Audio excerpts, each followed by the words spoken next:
Today, Columbus leaders are making efforts to stop gun violence, especially in city parks. And this morning, we looked at the reports and found in the past month, Columbus police have responded to 4 park shootings across the area. Back on April 23rd, a 19-year-old man died after he was shot at Nafzger Park, that's in East Columbus.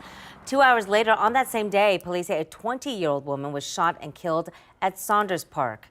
Another 19-year-old was shot and killed on Westgate Park, that's on the west side, earlier this month. And then on May 14th, an 8-year-old child was hurt after she was shot at Wineland Park. So today, city leaders are considering a new plan to keep you and your family safe. Let's get to 10 TV's Tina Ramos to explain what's on the agenda tonight. And Angela, they're hoping that this will be a step forward, and they're going to vote on a plan to make this happen here. Clearly, the focus right now is on violence in the parks here that you had just mentioned, the homicides and the shootings itself. It's very clear violence has surfaced over the past several weeks in the city of Columbus since that April 23rd date that we had mentioned there, including here the violence. That 8-year-old was shot here at Wineland Park. An 18-year-old woman was also stabbed in this park at that time.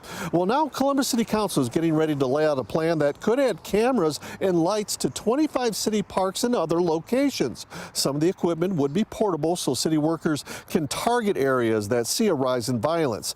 It's a statement by Columbus indicating enough is enough, but is it enough rather to stop the violence? We want to make sure that our neighborhood, our neighbors, our residents, they feel comfortable and safe coming into our parks. It's a lot to think about, man, when you got stuff like that happening to kids. Because my daughter's 7. And again, remember here at this park, it was an 8-year-old that shot. Now, similar tactics were used here at OSU near the campus area. When they started to see crime, they brought in lights and cameras into that area. If City Council approves the plan today, well, it could be several weeks before we start seeing this equipment in these city parks. Tino Ramos, 10 TV News. Tino, thank you. Now, this is just one of many efforts city leaders are making to cut down on crime and keep your kids safe. Just last week, Mayor Andrew Ginther announced a multi-million-dollar plan to fund summer youth programs. The city is proud to invest more than $16 million in funding that will go toward a variety of programming and partnerships that support youth across 3 critical areas: education and enrichment, violence prevention, employment, and skills training.